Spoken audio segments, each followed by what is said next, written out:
Hello everyone, welcome to Avanti classes. My name is Manjeet Bhardwaj. I am your chemistry lecturer. आज हम isomer का topic complete करेंगे। इसमें structural isomer definitely सबसे पहले complete करेंगे। हम स्टीरियो को एक बार होल्ड पर रख रहे हैं क्योंकि स्ट्रक्चरल आइसोमर जो है आपके वो टेस्ट में भी आने वाला है ना। तो इस टॉपिक को कवर करेंगे। छोटा सा टॉपिक है, बहुत आसान है, बहुत मजेदार है, आपको आसानी से समझ में आएगा।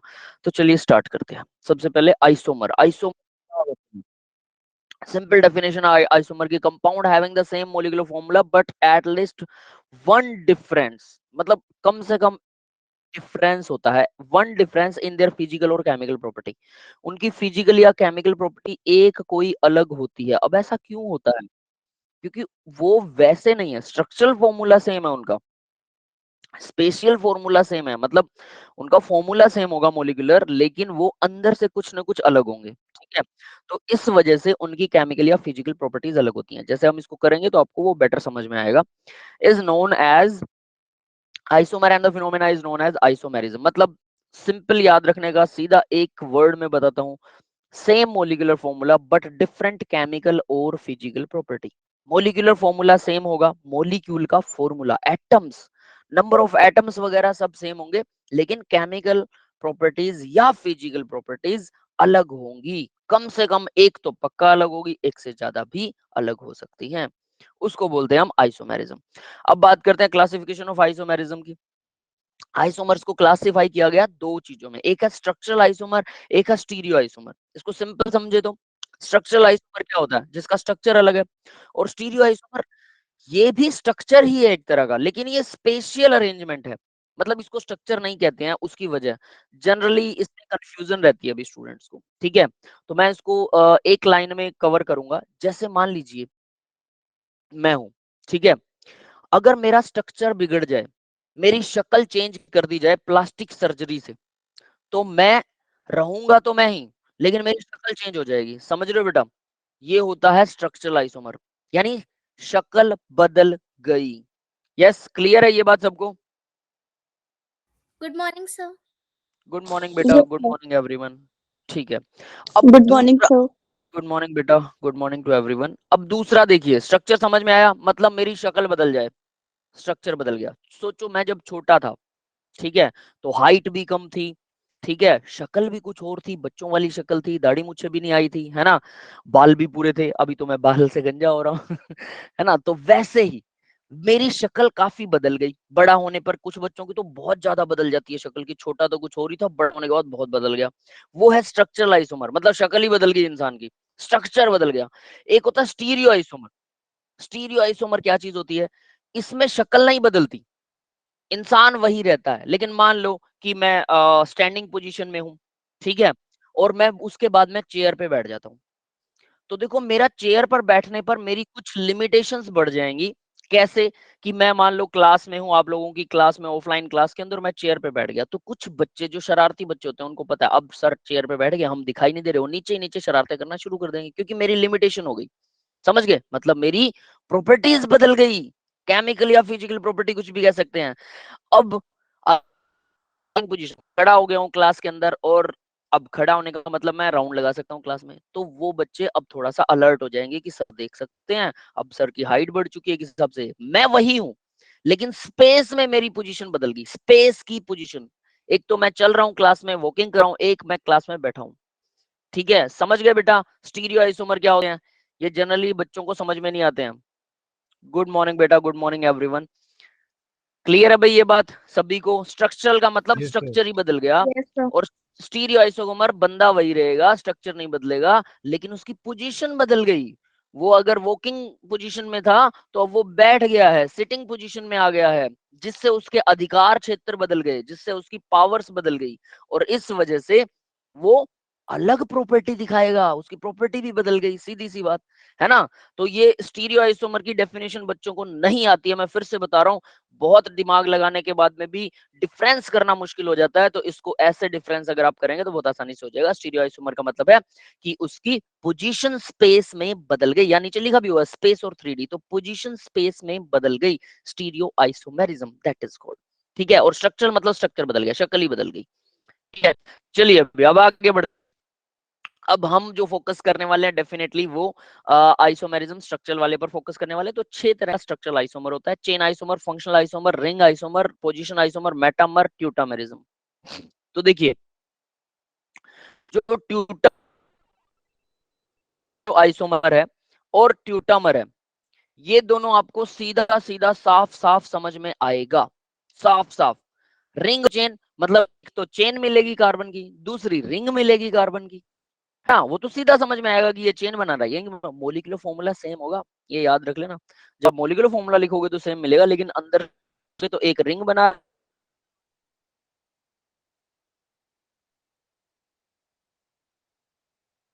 एक चेन। वॉइस ब्रेक हो रही है। ट्यूटामेरिज्म ये लेट मी सब चेक। Voice break. ठीक है, मैं देखता हूँ, 1 मिनट रुकिए। इंटरनेट स्लो हो रहा है क्या?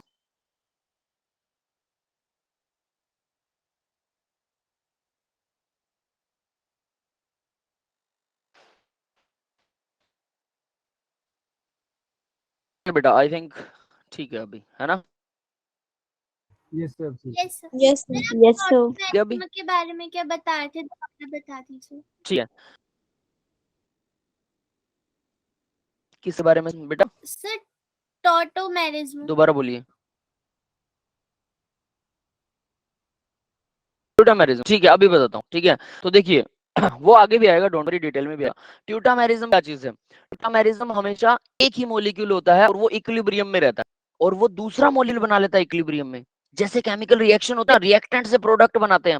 यहाँ पर रिएक्टेंट और प्रोडक्ट लगातार चल रहे हैं आपस में, बट रिएक्टेंट तो एक से ज्यादा हो सकते हैं, प्रोडक्ट भी एक से ज्यादा हो सकते हैं। ट्यूटामेरिज्म में एक ही मॉलिक्यूल रिएक्टेंट और प्रोडक्ट में कन्वर्ट हो रहा है, एक ही मॉलिक्यूल है, बदलेंगे नहीं, एक से ज्यादा रिएक्टेंट नहीं होंगे, एक से ज्यादा प्रोडक्ट नहीं होंगे, सिंपल बात ये है। तो एक ही रिएक्टेंट रहेगा, एक ही प्रोडक्ट रहेगा, और वो आपस में लगातार बदलता रहेगा, वो ट्यूटामेरिज्म। बहुत सिंपल है, जब हम करेंगे एग्जाम्पल करेंगे आपको बहुत आसानी से समझ में आएगा, डोंट वरी। ठीक है, तो रिंग चेन और ट्यूटामर तो सीधे सीधे समझ में आते हैं कि आइसोमर हैं, ठीक है। लेकिन chain isomer, position isomer, functional isomer और मेटामर, इनमें बच्चों को कंफ्यूजन होता है क्योंकि आपस में इंटर कन्वर्ट हो जाते हैं। मेटामेरिज्म जो होता है वो पोजीशन आइसोमर और मेटामेरिज्म सेम नजर आता है। चेन आइसोमर और फंक्शनल आइसोमर भी कई बार सेम नजर आता है कि ये फंक्शनल भी है, चेन भी है, मेटामर भी है, पोजिशनल भी है। ऐसे कैसे हो सकता है? ऐसा है, इनके एग्जाम्पल्स में कंफ्यूजन है। तो इसके लिए हम एक रूल करेंगे, ठीक है, एफएमसीपी नाम से रूल होगा, एफएमसीपी आगे आएगा, डोंट वरी। तो उससे आपको चारों को समझने में आसानी होगी। लेकिन अभी हम वन बाय वन सबको उठाते हैं, तो पहले उसको नोट करते जाइएगा। एग्जाम्पल याद करना बहुत जरूरी, एग्जाम में आएगा तो एग्जाम्पल देखकर ही आप डिफाइन करेंगे, सिर्फ डेफिनेशन से कुछ नहीं होने वाला बेटा। ठीक है, तो एग्जाम्पल आपको जरूर आना चाहिए, जो भी एग्जाम्पल दिए जा रहे हैं उनको ध्यान से कीजिएगा। तो चलिए आगे बढ़ते हैं। Classification of stereo isomer. तो भाई अब स्टीरियो आइसोमर की बात करते हैं। वैसे तो हम इसको कवर नहीं करेंगे इस लेक्चर में, बट इनका नाम तो पता होना चाहिए। तो स्टीरियो आइसोमर मैं बता चुका हूँ, इंसान वही रहेगा, बस उसकी पोजीशन बदल जाएगी स्पेस में, वो स्टैंडिंग पोजीशन में है तो सिटिंग पोजीशन में आ जाएगा, है ना। तो यहाँ पर वही हो रहा है। तो स्टीरियो आइसोमर, स्पेस के आइसोमर भी बोलते हैं इसको, मॉलिक्यूल की स्पेस में पोजीशन बदल जाती है। अब आप कहोगे सर इंसान तो बैठ सकता है, मॉलिक्यूल बैठ सकता है? बिल्कुल, मॉलिक्यूल भी तो टेढ़ा हो सकता है ना। मॉलिक्यूल स्ट्रेट लाइन वाला एक मॉलिक्यूल है, ठीक है, उसको मैंने बेंड कर दिया। आप कहेंगे मॉलिक्यूल कैसे बैंड हो सकता है? मॉलिक्यूल भी बैंड हो सकता है, ठीक है। कुछ मॉलिक्यूल्स हैं जो इस तरह का कुछ कर सकते हैं, तो उनकी पोजीशन गड़बड़ा जाती है। वो हम आगे कभी +2 में भी कुछ आएगा डिटेल में, तो वहां भी आपको टच दूंगा इसका कि बेंडिंग का मतलब यहाँ क्या है। लेकिन हमेशा हम यहाँ पर बेंडिंग को यूज नहीं करेंगे, स्पेस की पोजीशन को यूज करेंगे। तो देखो, स्पेस की पोजीशन कॉन्फिगरेशनल एंड कन्फर्मेशनल, दो तरह की, कॉन्फिगरेशनल एंड कन्फर्मेशनल, दो तरह के आइसोमर होते हैं। अब कॉन्फ़िगरेशन और कन्फर्मेशन क्या होती है? तो कन्फर्मेशन आपको बता देता हूं, कॉन्फ़िगरेशन आगे फिर से ज्योमेट्रिकल और ऑप्टिकल आएगा, लेकिन कन्फर्मेशन का थोड़ा सा टच दूंगा, ठीक है। डिटेलिंग नहीं है, ये हम आइसोमर नहीं करेंगे, लेकिन इनकी डेफिनेशन जरूर बता रहा हूं, थोड़ा सा टच दे रहा हूं ताकि आपको समझ में आए। कन्फर्मेशनल देखो क्या होता है। कन्फर्मेशन, सपोज दैट हमारे पास CH3 एक इथेन है, ठीक है, इथेन समझ रहे हो, CH3 यस बेटा, ये तो पता होगा सबको। Yes yes sir. ठीक है, तो ये एक इथेन का मॉलिक्यूल है। अब इथेन के मॉलिक्यूल में ये समझिए कि इथेन के मॉलिक्यूल के अंदर ये दोनों हाइड्रोजन एक दूसरे के सामने हैं, ये भी एक दूसरे के सामने है, और ये वाले हाइड्रोजन भी एक दूसरे के सामने है। अब आपको लगेगा ये तो सर एक दूसरे से दूर है, याद कीजिए टेट्राहेड्रल एंगल होता है कार्बन के अंदर, तो ये एक दूसरे से अपोजिट में नहीं है, कहीं ना कहीं टेट्राहेड्रल एंगल से जुड़े हुए हैं, ठीक है। वो स्पेस की अरेंजमेंट को एक बार बस दिमाग में लगा लीजिए कि आमने सामने है। अब बात करते हैं एक केमिकल बॉन्ड क्या होता है, 2 इलेक्ट्रॉन से मिलकर बनता है, ये सबको Yes. कंफर्म है। जनरली केमिकल बॉन्ड 2 इलेक्ट्रॉन से मिलकर, लेकिन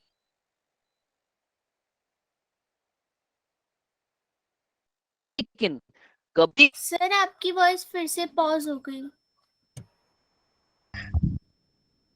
Yes, sir. कभी सर ब्रेक हो रही है आपकी आवाज बहुत ज्यादा।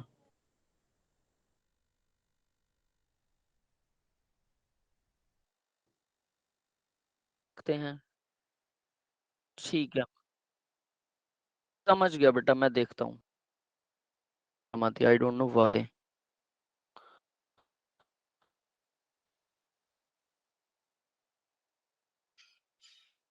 ठीक है, आई थिंक अभी ठीक है। Yes, sir. अभी सही आ रही होगी ना।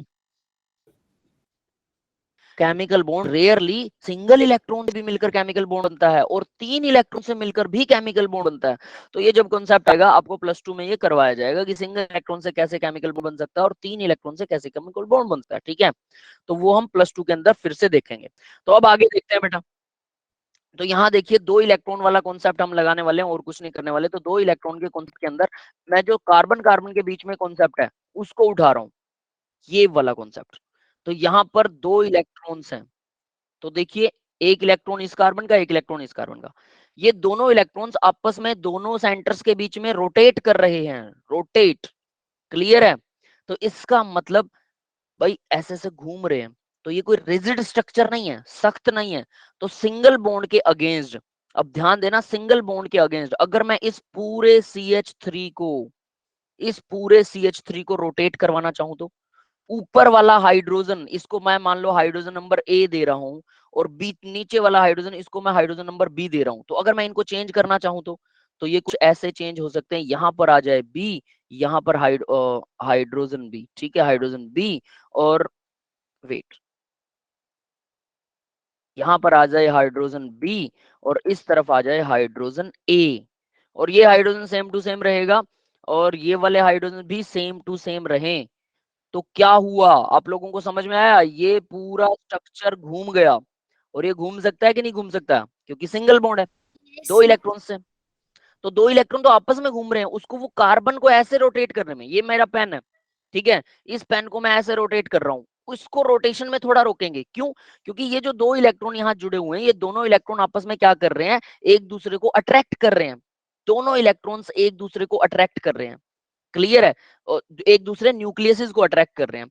तो इससे क्या होगा, दोनों इलेक्ट्रॉन्स जब एक दूसरे के न्यूक्लियस को अट्रैक्ट कर रहे हैं तो वो एक दूसरे को दूर नहीं जाने देंगे, इस कार्बन को दूसरे, मान लो दूसरा एक पेन है, उससे दूर नहीं जाने देंगे, लेकिन वहीं पर इस कार्बन, सर फिर ब्रेक हो रही है आपकी आवाज। सर आप पॉज हो गए। हेलो को ऐसे रोटेट करने, सर आपकी आवाज नहीं आ रही।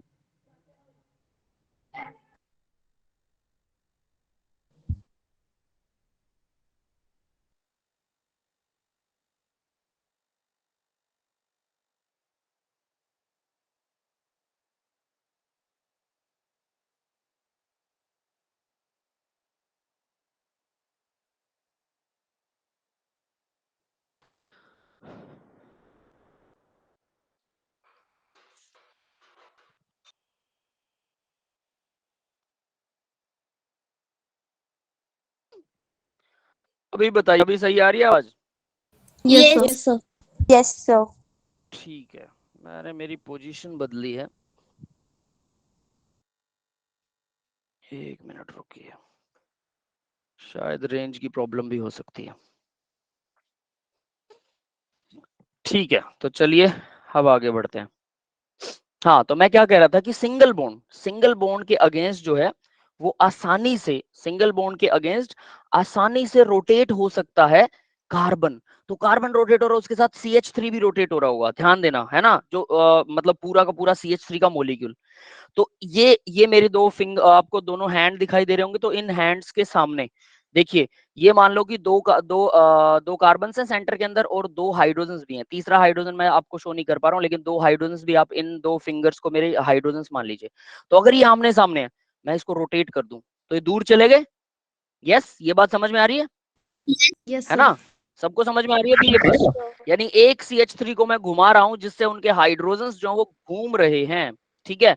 तो देखो, अगर मैं इनसे बिल्कुल मैक्सिमम डिस्टेंस पे कर दूं या फिर मैं बिल्कुल आमने सामने ले आऊं, दो पोजीशन तो ये होगी, इसके अलावा और कितनी पोजीशन हो सकती हैं? मैं हल्का सा रोटेट करूं, एंगल को हल्का सा बदलूं, कितना हल्का? 0.00001 डिग्री एंगल बदल दूं, सिर्फ हल्का सा ऐसे रोटेट कर दिया, हल्का सा घुमा दिया, ज्यादा नहीं, हल्का सा, बिल्कुल हल्का। फिर 0.00002 बदल दिया, फिर 0.0003 चेंज कर दिया। यानी हर हल्के से चेंज करने पर स्पेस में CH3 की पोजीशंस बदल रही हैं। ये बात समझ में आ गई सबको? Yes sir, yes sir. Molecule जो है वो रोटेट होने की वजह से उसकी शेप बदल रही है, स्पेस की अरेंजमेंट बदल रही है। यानी कि मोलिक्यूल क्या करेगा? अपनी प्रॉपर्टी भी बदल लेगा, क्योंकि अब उसकी अरेंजमेंट, स्पेस की अरेंजमेंट बदल गई। इसको बोलते हैं कंफर्मेशन। और ये कितनी होती है? ये अनलिमिटेड होती है, समझ सकते हो ना, अनलिमिटेड। क्लियर है ये सबको? Yes sir. तो कन्फर्मेशनल आइसोमर्स के अंदर ये अनलिमिटेड होते हैं कन्फर्मेशंस, दैट इज इट। उसके अलावा होता है भाई कॉन्फ़िगरेशन। कॉन्फ़िगरेशन में ज्योमेट्रिकल एंड ऑप्टिकल आते हैं। ज्योमेट्रिकल और ऑप्टिकल को हम, ऑप्टिकल थोड़े से टिपिकल पढ़ते हैं, ज्योमेट्रिकल भी बहुत आसान है। डबल बॉन्ड के अगेंस्ट हम इसको चेक करते हैं और कुछ नहीं होता ज्योमेट्रिकल में, जब करेंगे तब आपको सिंपल समझ में आएगा। लेकिन ऑप्टिकल जो है, ठीक है, ऑप्टिकल वो थोड़े से टिपिकल हैं, तो ऑप्टिकल को हम बाद में करेंगे। हालांकि ज्योमेट्रिकल का मैं अगर आपको आइडिया देना चाहूं तो थोड़ा सा आइडिया दे सकता हूं। कार्बन कार्बन में डबल बॉन्ड, यहां पर मान के चलो हाइड्रोजन लगा हुआ है, इस तरफ क्लोरीन लगा है, ठीक है। नेक्स्ट, इस तरफ हाइड्रोजन लगा है और इस तरफ क्लोरीन लगा है। तो देखिए जरा, इसमें डबल बॉन्ड, क्या डबल बॉन्ड रोटेट हो सकता है क्या? दोनों नो कार्बन सर। के बीच में डबल बॉन्ड को रोटेट नहीं कर सकते। उसका रीजन सुनिए क्या है। जनरली बच्चों को लगता है कि डबल बॉन्ड क्यों नहीं रोटेट हो सकता, ये दो इलेक्ट्रॉन्स हैं जो आपस में घूम रहे हैं, बिल्कुल सही है, दो कार्बन के बीच में सिंगल बॉन्ड है। अब डबल बॉन्ड हमें पता है p ऑर्बिटल से मिलकर बनता है। p ऑर्बिटल यहां पर इलेक्ट्रॉन शेयर कर रहे हैं, इस तरफ भी इलेक्ट्रॉन शेयर कर रहे हैं। अगर आपने इसको ऐसे घुमाया तो क्या होगा? वो p ऑर्बिटल की पोजीशन बदल जाएगी, डबल बॉन्ड टूट जाएगा। समझ में आ गया बेटा? Yes sir. इस वजह से डबल बॉन्ड जो है, रोटेट कर सकता है ना ट्रिपल बॉन्ड? ट्रिपल बॉन्ड भी नहीं कर सकता बेटा। वो कैसे करेगा? ट्रिपल बॉन्ड में तो तीन तीन डबल बॉन्ड और दो डबल बॉन्ड होते हैं, तीसरा सिंगल बॉन्ड तो रोटेट करेगा। देखो ट्रिपल बॉन्ड में एक तो ये शेयरिंग होगी, एक ऐसे वाली शेयरिंग भी होती है, इधर से डबल बॉन्ड बनता है ऐसे, है ना, एक्सिस बदल जाती है। तो अगर आप इसको रोटेट करोगे तो दोनों ही डबल बॉन्ड टूट जाएंगे। समझ गए? दोनों ही डबल बॉन्ड। चलो इसको बना के दिखाता हूं, देखो कैसे होगा। कार्बन कार्बन में एक तो सिंगल बॉन्ड बना देते हैं, ठीक है। उसके बाद में डबल बॉन्ड, देखो एक ये बनेगा p ऑर्बिटल से, ये शेयरिंग। एक और p ऑर्बिटल है जो साइड में है, साइड में, समझ रहे हो, ऐसे करके, ये भी शेयरिंग है। अब अगर आप इसको रोटेट करोगे, सोचो जरा, अगर आप इसे रोटेट करोगे तो दोनों डबल बॉन्ड नहीं टूट जाएंगे? Yes sir. है ना? तो इस वजह से यहां पर क्या हो रहा है कि डबल बॉन्ड या ट्रिपल बॉन्ड जो है वो रोटेट नहीं करते हैं, सिर्फ सिंगल बॉन्ड रोटेट करता है। सिर्फ सिंगल बॉन्ड के अगेंस्ट ही कन्फर्मेशंस होती हैं। तो डबल बॉन्ड के अगेंस्ट क्या होता है? ज्योमेट्रिकल आइसोमर होते हैं। तो यहां देखो, क्योंकि ये रोटेट तो कर नहीं सकते तो इनकी पोजीशन होगी फिक्स। तो यहां देखिए क्या है, क्लोरीन और ये क्लोरीन आपस में एक दूसरे से मैक्सिमम डिस्टेंस पर है, इसे बोलते हैं ट्रांसपोजिशन।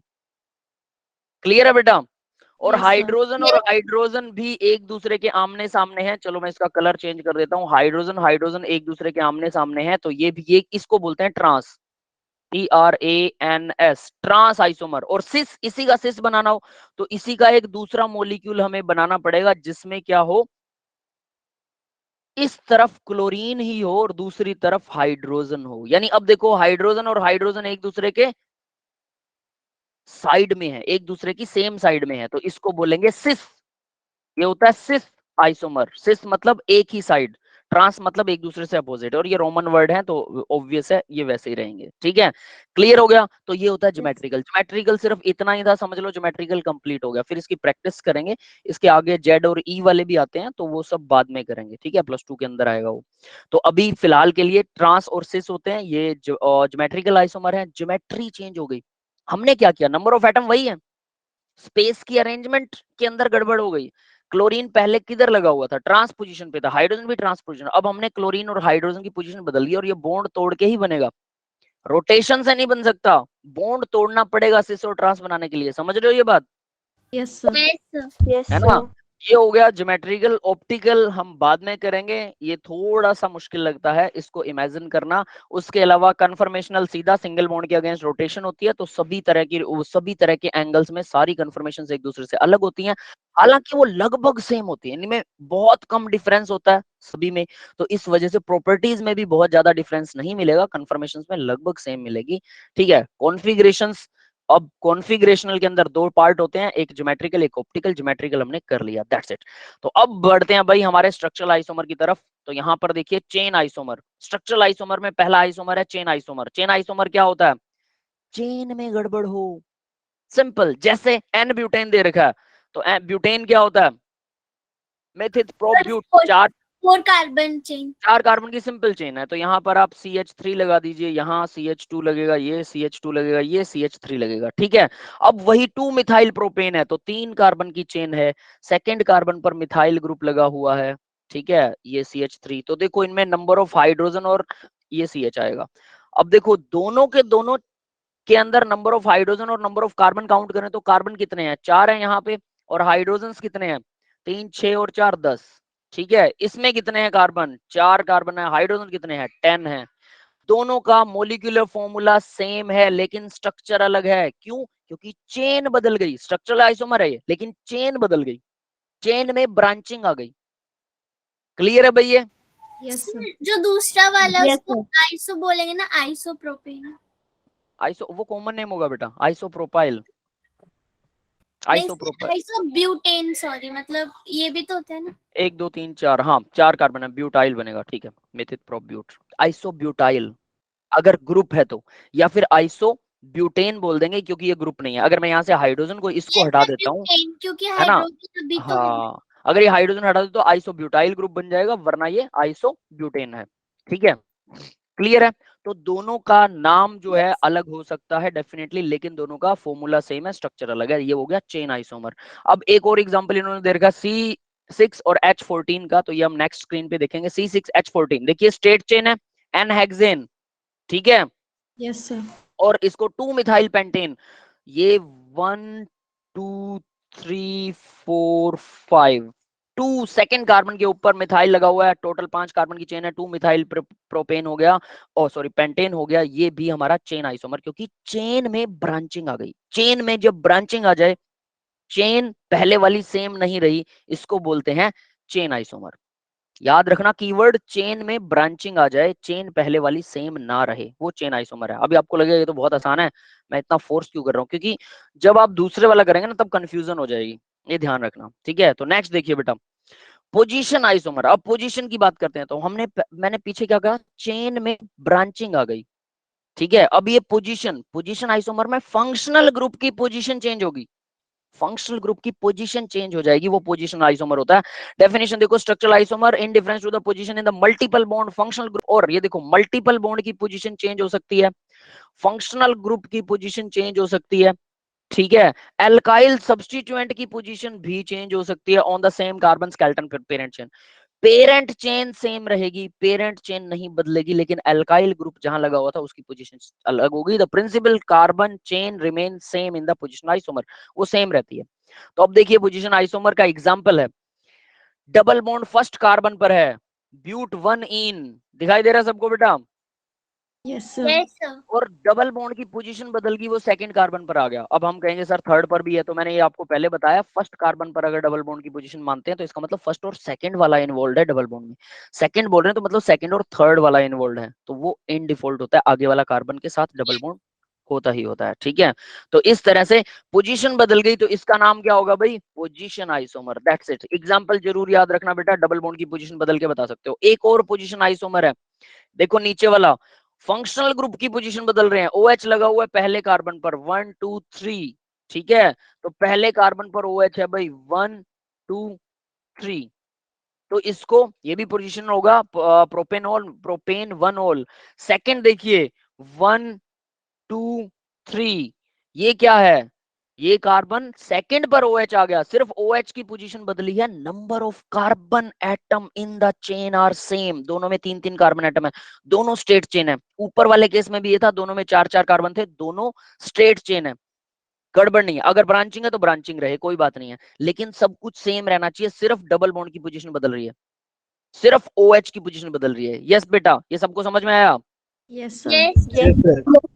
क्लियर है? Yes. ठीक, ठीक है। तो एग्जाम्पल जरूर याद रखिएगा। नेक्स्ट देखते हैं बेटा, नेक्स्ट देखो, name of the isomer in the following, तो इसमें आइसोमर का नाम बताओ भाई, ये क्वेश्चन है आपके लिए, ठीक है। 1 2 3, इसके अंदर 1 2 3 कौन सा आइसोमर होगा, चेन या पोजीशन? हमने दो ही किए हैं। Positional.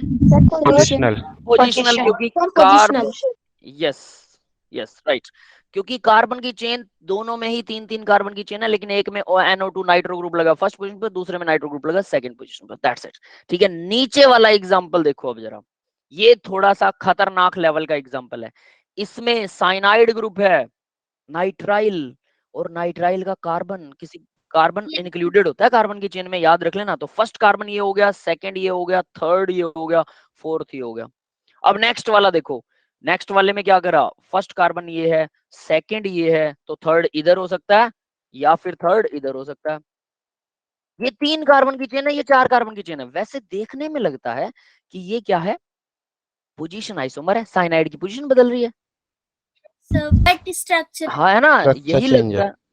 बट इसमें क्या हो रहा है, कार्बन की चेन ही बदल रही है बेटा, तो मतलब ब्रांचिंग हो रही है कार्बन की चेन में, ये चेन आइसोमर है। Yes. क्लियर है? तो ये वाला जो है ये पोजीशन आइसोमर है,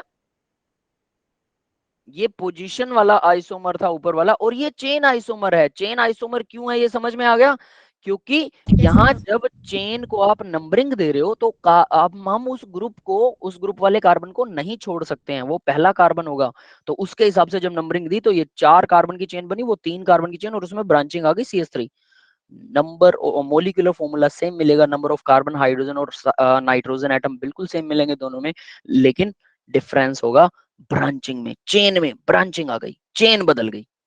क्लियर है? Yes sir. सबको क्लियर है ना?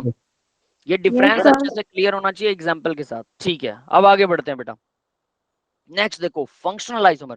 तो चेन और पोजीशन हमने कर लिया, अब फंक्शनल आइसोमर। फंक्शनल आइसोमर में फंक्शनल ग्रुप की फंक्शनल ग्रुप जो है वो बदल जाता है, फंक्शनल ग्रुप की पोजीशन चेंज नहीं होती, पोजीशन में फंक्शनल ग्रुप की पोजीशन चेंज होती है, फंक्शनल में फंक्शनल ग्रुप ही बदल जाता है, फंक्शनल ग्रुप ही बदल जाता है। अब क्वेश्चन आता है, आवाज कट रही है बेटा सबके लिए क्या? No, sir. Clear है. No sir. क्लियर? ठीक है जिया बेटा, आप रीजॉइन कर लो या रिफ्रेश योरसेल्फ, ठीक है। तो देखिए, अब फंक्शनल ग्रुप में क्या होता है, फंक्शनल ग्रुप ही बदल जाता है। अब प्रॉब्लम ये है कि क्या ऐसा पॉसिबल है कि फंक्शनल ग्रुप बदल जाए? भाई फंक्शनल ग्रुप बदल गया तो एटम बदल जाएगा, मोलिकुलर फॉर्मूला तो सेम नहीं रहेगा, हमें ऐसा लगता है। Sir, कीटोन और एल्डिहाइड में तो हाँ, कीटोन और एल्डिहाइड में ऐसा हो सकता है, उसके अलावा ईथर में भी ऐसा, ईथर और अल्कोहल में भी ऐसा हो सकता है, अल्कोहल और ईथर।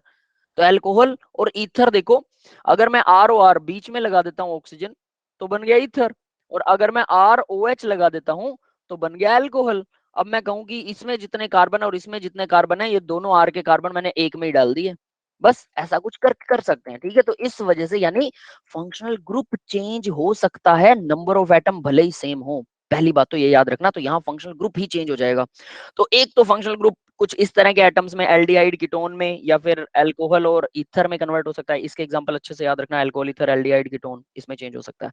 दूसरा है किसके अंदर, amine, 1 degree 2 degree 3 degree amine. तो एमाइन भाई 1 डिग्री, हम कहेंगे सर हैं तो सारे अमाइन, लेकिन बेटा ये फंक्शनल ग्रुप एक्चुअल में चेंज हो गया, सही तरीके से देखो इसे तो, ठीक है। तो देखो 1 degree amine, propane 1 amine, yes clear है बेटा, प्रोपेन 1 अमाइन सबको? Yes. Yes, sir. Yes, sir. ठीक है, प्रोपेन 1 अमाइन। दूसरा देखो 2 डिग्री अमाइन, नाइट्रोजन के दोनों तरफ 2 कार्बन की चेन लगी है, एक चेन इधर है एक चेन इधर है, ये 2 कार्बन की चेन है, वो 1 कार्बन की चेन है, तो ये क्या हो गया एन मिथाइल। नाइट्रोजन के साथ मिथाइल ग्रुप जुड़ा हुआ है, एन मिथाइल बोलेंगे इसे, एन मिथाइल, एन मिथाइल। और फिर क्या है इथेन, इथेन 1 अमाइन। 1 पोजीशन को वैसे दिखाने की जरूरत नहीं होती है, आप ना भी दिखाएंगे तो भी सही है। तो इथेन 1 अमाइन, ये इथेन था, 2 कार्बन की चेन इथेन है, ethane 1 amine, that is the name of the compound. Clear है भाई? आई थिंक नेमिंग ये आनी चाहिए आप लोगों ने अगर इसकी प्रैक्टिस की है तो। Yes. ठीक है, अब नीचे देखो 3 डिग्री वाला, आप ये एक एग्जांपल हो गया, दोनों से फंक्शनल ग्रुप का एक एग्जांपल कंप्लीट है, बट हमने 3 डिग्री का भी शो किया है ताकि आपको तीनों एक साथ समझ में आए। एन, तो सबसे लॉन्गेस्ट चेन इसमें मिथाइल ही है और तो कोई है नहीं, तो इसका नाम क्या होगा मीथेन अमाइन। मीथेन अमाइन इसका नाम हो गया, किसी एक कार्बन की चेन को हमने मेन मान लिया। उसके बाद में N N di methyl, 2 methyl लगे हुए हैं, इधर भी है इधर भी है, दोनों नाइट्रोजन से अटैच्ड है, एन एन डाई मिथाइल। अगर यहाँ CH2 CH3 हो तो N N, N N di methyl नहीं बोलेंगे, एन मिथाइल, एन मिथाइल, और उसके बाद मेन चेन का नाम होगा अगर मेन चेन उससे बड़ी है तो। क्लियर है ये नाम भाई सबको? Yes, sir. ठीक है, तो N and di methyl methane amine ये होगा, ये 3 डिग्री अमाइन है, तीनों के तीनों में फंक्शनल ग्रुप चेंज हो जाता है, इसलिए इसका नाम फंक्शनल आइसोमर होगा। नेक्स्ट एक और देखो भाई, ये देखिए जरा, बेंजाइल अल्कोहल। बेंजाइल अल्कोहल के अंदर ये एक्चुअल में ये तो अल्कोहल है, OH लगा कार्बन की चेन के साथ तो अल्कोहल, Yes. ये है अल्कोहल। और यहाँ को बेंजीन के साथ OH लग जाए तो वो अल्कोहल नहीं होता, फिनोल होता है वो, है ना? Yes, sir. ये फिनोल है, अल्कोहल और फिनोल ग्रुप ही बदल गया। ऑर्थोक्रिसोल बोलते हैं इसको, यानी OH लगा हो और CH3 लगा हो, CH3 ऑर्थो पोजीशन पर लगा हो तो उसको ऑर्थोक्रिसोल, क्रिसोल भी इसका नाम है। ठीक है, दोनों नाम है, तो ये नाम जरूर याद रखना। कल हमने बेंजीन वाले ग्रुप्स किए थे सारे के सारे, तो वो सारे बेंजीन्स के ग्रुप्स के नाम आपको याद होने चाहिए, वो सीधे सीधे लर्न रखने के। यहाँ ऑर्थोक्रिसोल भी ऐसा ही एक नाम है, तो इसको भी एड ऑन कर लेना। एन लिखना जरूरी है क्या उसमें? नहीं बेटा, एन लिखना कोई जरूरी नहीं। हाँ सॉरी, इसमें अमाइन में पूछ रहे हो, बिल्कुल जरूरी है कि एन के साथ कार्बन की चेन अटैच्ड है, बड़ा एन, बड़ा एन, कैपिटल एन, ठीक है, छोटा नहीं। जी बेटा समझ गए? छोटा एन लगता है जब स्टेट चेन हो कार्बन की, N butane, N pentane, N hexane, वो नॉर्मल मतलब स्टेट चेन, उसमें कोई ब्रांचिंग नहीं है, तो वो छोटा एन लगाते हैं, नॉर्मल जिसको बोलते हैं। लेकिन ये वाला वो ना भी लगाओगे तो भी चलेगा, बट ये वाला एन, ये मिथाइल ग्रुप के साथ नाइट्रोजन जुड़ा है, या इथाइल ग्रुप के साथ मतलब कार्बन की चेन के साथ नाइट्रोजन जुड़ा हुआ है, नाइट्रोजन के साथ कार्बन की चेन जुड़ी हुई है, ऐसा रिप्रेजेंट करने के लिए एन लगाना जरूरी है। यस, क्लियर है? Yes, sir. ठीक है, अब आगे बढ़ते हैं। बेंजाइल अल्कोहल और ऑर्थोक्रिसोल, तो दोनों में देखो ग्रुप बदल गए, नंबर ऑफ कार्बन और नंबर ऑफ हाइड्रोजन्स और number of other atoms same है। अब एक चीज बताता हूँ इंपॉर्टेंट वाली, सर एन क्यों लगाते हैं, मैंने पिछले वाली क्लास में मिस कर दी थी। अच्छा ठीक है, चलो बताता हूँ बेटा एन क्यों लगाते हैं। इसकी नेमिंग देखो क्या होती है, कि मान के चलो मैं एक दूसरा नेम देता हूँ, नाइट्रोजन है, यहाँ पर CH2 CH3, CH3 नहीं लगाते, CH2 एक और कार्बन लगाएंगे CH3, ठीक है। और इस तरफ मैंने सिर्फ मिथाइल लगा दिया, और इस तरफ मैंने लगा दिया इथाइल ग्रुप CH2 CH3।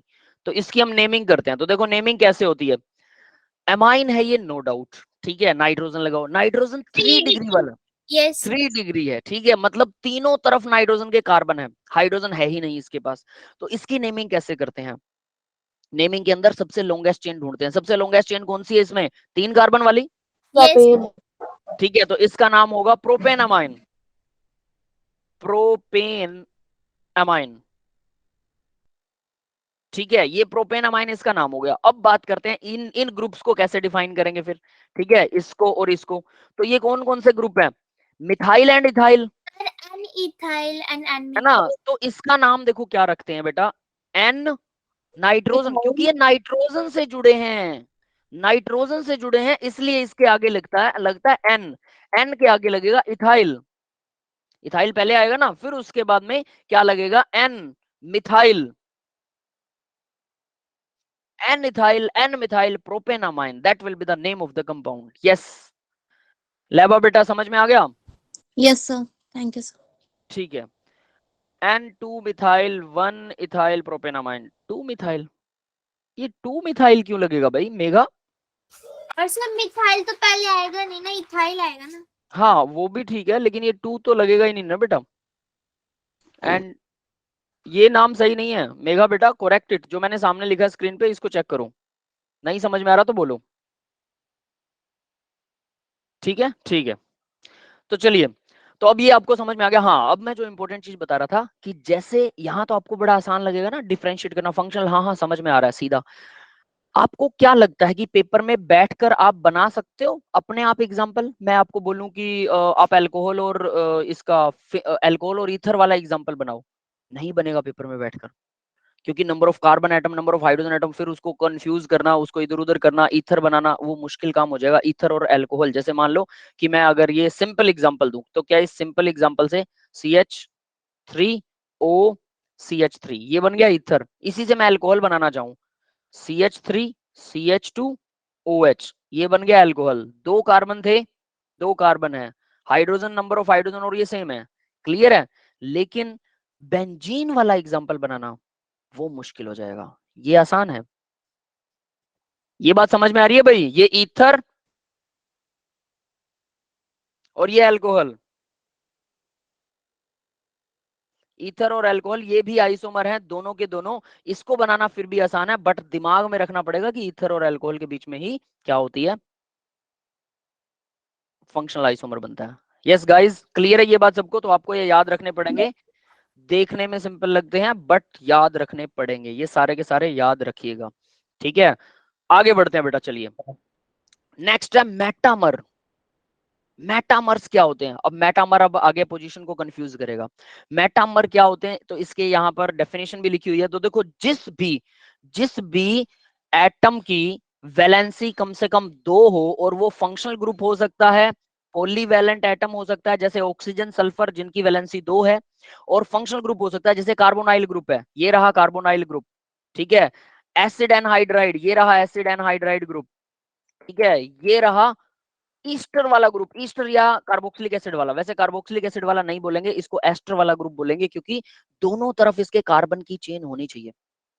तो देखो, यहाँ पर अगर H लग गया तो कार्बन की चेन तो आगे नहीं लग सकती, तो यहाँ पर भी कार्बन की चेन हो, इस तरफ भी कार्बन की चेन हो। इस तरह से अगर किसी भी ग्रुप के आगे और दोनों तरफ, किसी भी ग्रुप के दोनों तरफ 2 कार्बन की चेन अलग अलग लगाई जा सकती हैं, तो वो मेटामर बनाएगा। तो यहाँ ऑक्सीजन के दोनों तरफ कार्बन की चेन हो सकती है, यस गाइज। सल्फर के दोनों तरफ कार्बन की चेन हो सकती है, कार्बोनाइल के दोनों तरफ कार्बन की चेन हो सकती है। अब हम बोलेंगे कार्बोनाइल तो सर ये तो कंटिन्यूअस चेन बनाता है, क्योंकि कार्बन बीच में आ गया, बनाता ना कंटिन्यूअस, तो ये दोनों तरफ क्यों काउंट कर रहे हैं? बिल्कुल कंटिन्यूअस चेन बनाता है कार्बोनाइल। ये अब मैं फिर से बता देता हूं, यहाँ पर कार्बन लग गया, यहाँ पर कार्बन लग गया, तो इसे 1 2 3 इसको पूरा कंटिन्यूअस लेंगे। बट मेटामर फिर भी ये बनाएगा, ये मेटामर भी बनाएगा, भले ही ये कंटिन्यूअस चेन बना रहा है, बट ये मेटामर बनाएगा। Same as it is ester के केस, एसिड एनहाइड्राइड के केस में बीच में ऑक्सीजन आ गया तो चेन पलट जाएगी, चेन चेंज हो जाएगी, कोई दिक्कत नहीं। इसमें भी चेन चेंज हो जाएगी, इसके अंदर भी चेन चेंज हो जाएगी, और इसमें भी चेंज हो जाएगी, इसमें भी चेंज हो जाएगी, पीएच में भी चेंज हो जाएगी। पीएच के दोनों तरफ अलग अलग कार्बन की चेन हो सकती है। यस गाइस, ये समझ में आया क्या है कि दोनों तरफ कार्बन की चेन अगर अलग हो जाए तो वो मेटामर बनाएगा। किसी फंक्शनल ग्रुप के अगेंस्ट हो सकता है या किसी हेटेरोएटम के अगेंस्ट हो सकता है, बट बीच में वो फंक्शनल ग्रुप होना चाहिए। बीच में कार्बन, भले ही वो कंटिन्यू है चेन, लेकिन बीच में फंक्शनल ग्रुप आ रहा है, तो अब ये पोजीशन में भी तो ऐसा ही होता है। पोजीशन देखो क्या होगा, डिफरेंशिएट बता रहा हूं दोनों के बीच में, ध्यान दे लेना। CH2 लगा दें, CH3 लगा दें, और यहाँ पर एक और CH2 और CH3। भाई ये कीटोन है, क्लियर है सबको? अब यस सर। मैंने क्या किया, अब मैंने क्या किया कि देखो कीटोन के ग्रुप को बदल दिया, फंक्शनल ग्रुप की पोजीशन बदल गई। फंक्शनल आइसोमर है ये या पोजीशन आइसोमर है? पोजीशन आइसोमर है, क्योंकि सिर्फ पोजीशन बदली है, फंक्शनल ग्रुप नहीं बदला। क्लियर है? Yes sir. तो ये है पोजीशन आइसोमर, ये अब आपको क्लियर है कि ये पोजीशन आइसोमर है। अब बात करते हैं यहां पर, अगर ये एग्जांपल लूं तो ये सेम नहीं आ रहा, देखो, क्योंकि दोनों तरफ कार्बन की चेन भी तो अलग आ रही है ना। इसमें ये अलग है 2 कार्बन, ये अलग है 2 कार्बन, दोनों सेम है। यहाँ पर 1 कार्बन है, यहाँ 3 कार्बन है, तो ये मेटामर भी तो है। बिल्कुल, ये मेटामर भी है। सर ये पोजीशन कैसे होगा? पेरेंट चेन तो बदल रही है ना। पोजीशन आइसोमर में क्या होता है, फंक्शनल ग्रुप की पोजीशन बदल जाती है। पेरेंट चेन तो चेंज हो रही है ना, मतलब ऊपर में 2 इथेन होगा और नीचे में 3 कार्बन है तो देखिए यहाँ पर फंक्शनल ग्रुप बदल गया, पोजीशन के अंदर क्या होता है, position of the functional group change होती है। जैसे ये क्या है, ये तो चेन आइसोमर है क्योंकि चेन ही बदल गई और वहां पर पोजीशन बदल रही है NO2 की। अब बात करते हैं हमारे वाले एग्जाम्पल की। यहां देखिए, आपको लग रहा है इसमें चेन चेंज हो गई, ऐसा ही लग रहा है। 1 2 नहीं सर, अब आप 3 4 5 5 कार्बन की चेन है, यहाँ पर भी 1 2 3 4 5। आप चेन थोड़ा बदलोगे, पोजीशन बदल रही है सिर्फ, फंक्शनल ग्रुप की चेन वही है यस है सर, ना। गलत है। ठीक है, कोई बात नहीं। तो इस तरह से अब आप यहां देख सकते हैं कि ये पोजीशन आइसोमर भी और ये मेटामर भी है, क्योंकि मेटामर बोलता है कि अगर कोई ऐसा ग्रुप है जिसके दोनों तरफ कार्बन की चेन लेफ्ट राइट में बदल रही है, हालांकि उस ग्रुप वाले कार्बन को भी इंक्लूड कर सकते हैं हम, चेन में तो इंक्लूड करेंगे, चेन तो सेम है, बट हो क्या रहा है, दोनों तरफ उस ग्रुप के कार्बन की चेन अलग अलग है, उस ग्रुप के दोनों तरफ, भले ही वो ग्रुप वाला कार्बन भी इंक्लूडेड होता है चेन में, ये एक थोड़ी सी प्रॉब्लम आती है इसमें। तो इसको मेटामर भी बोलते हैं, पोजीशन आइसोमर भी बोलते हैं। तो क्या लेंगे इसे, वो हम आगे बढ़ेंगे, लेकिन आपको एक एग्जांपल देना था, सिर्फ एक एग्जांपल की ये ऐसा पॉसिबल है। क्लियर है भाई? तो मैं इसको अब रब कर रहा हूं, बस ये ग्रुप्स याद रखिए कि जिसमें कम से कम 2 वैलेंसी हो, वो structural isomer in which there is a difference in the relative position of alkyl group around the polyvalent atom। ये जो लिखा हुआ है ना, ये अब आपको याद करना है और ये ही याद होना चाहिए, अराउंड द पोलीवैलेंट। तो रिलेटिव पोजीशन एल्काइल ग्रुप की या पोलीवैलेंट एटम के अगेंस्ट, फंक्शनल ग्रुप्स के अगेंस्ट, रिलेटिव पोजीशन, दोनों तरफ कार्बन की चेन अलग अलग हो तो वो पोजीशन भी होता है, दैट इज द प्रॉब्लम। इसलिए बोल रहा था कि ये कंफ्यूजन आएगी, लेकिन इसके लिए हम एक रूल लगाएंगे अब आगे। तो वो देखिए, सबसे पहले तो मेटामर देखते हैं। ईथर है आपके सामने, यस ईथर में ऑक्सीजन एटम की पोजीशन बदल गई, तो यहाँ पर 1 2 2 कार्बन है, यहाँ 1 2 2 कार्बन है, कोई दिक्कत नहीं है, 2 2 कार्बन है, ठीक है। और इस तरफ देखिए 1 कार्बन है और ये 1 2 3 3 कार्बन है, 1 कार्बन और 3 कार्बन, पोजीशन बदल रही है और नंबर ऑफ कार्बन एटम भी बदल रहे हैं, कोई दिक्कत नहीं है। तो ये दोनों के दोनों क्या हो गए, मेटामर हो गए। नेक्स्ट वाला एग्जांपल देखिए, 1 2 2 कार्बन है, नाइट्रोजन बीच में है, एमाइन है ये, 1 2 इसमें भी 2 कार्बन है, यहाँ 1 2 नहीं, सिर्फ वो उस तरफ 1 रहेगा और ये 1 2 3, ये 3 कार्बन है, ये 1 कार्बन है। तो ये भी सेम टू सेम एग्जांपल है, कोई दिक्कत नहीं, ये बिल्कुल सिंपल वाला एग्जांपल है, क्योंकि इसमें क्या आ रहा है, ऑक्सीजन बीच में आ रहा है। बट अगर बीच में C डबल बॉन्ड O आ जाता तो तब हम इसको ये तो नहीं कह सकते थे कि कार्बन की चेन बदल रही है, क्योंकि कार्बन की चेन तो नंबर ऑफ कार्बन के एटम तो सेम थे, बट C डबल बॉन्ड के दोनों तरफ कार्बन की चेन अलग अलग है। हालांकि उसका कोई मतलब नहीं होता, लेकिन यहाँ पर वो चीज मेंशन होती है, तो इसको पोजीशन आइसोमर को मेटामर भी बोलते हैं।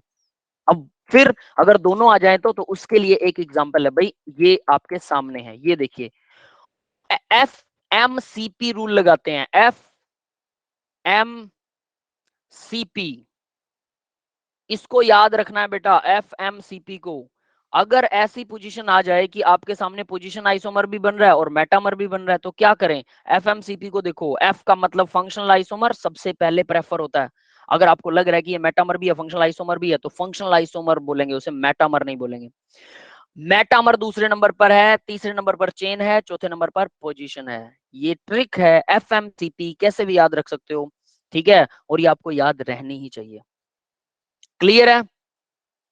यस ये ट्रिक याद कीजिए। अब नीचे वाला एग्जाम्पल देखते हैं, जरा ध्यान दो। ये एग्जाम्पल जो मैं पहले ही आपको बता चुका हूं एक्चुअल में, देखो क्या है इसमें, C डबल बॉन्ड O की पोजीशन बदल गई, पोजीशन बदल गई, तो डेफिनेटली ये क्या है, पोजीशन आइसोमर है कि नहीं है, तो मैंने यहाँ नीचे लिख रखा पोजीशन एंड मेटामर भी बनेगा। मेटामर कैसे बनेगा, वैसे तो अगर कार्बन को काउंट करें 1 2 3 4 5, यहाँ 5 कार्बन काउंट हो रहे हैं चेन के, एक इसमें भी 1 2 3 4 5, इसमें भी 5 कार्बन चेन काउंट हो रहे हैं, तो number of carbon atom chain में बिल्कुल सेम है, तो चेन आइसोमर तो ये नहीं है।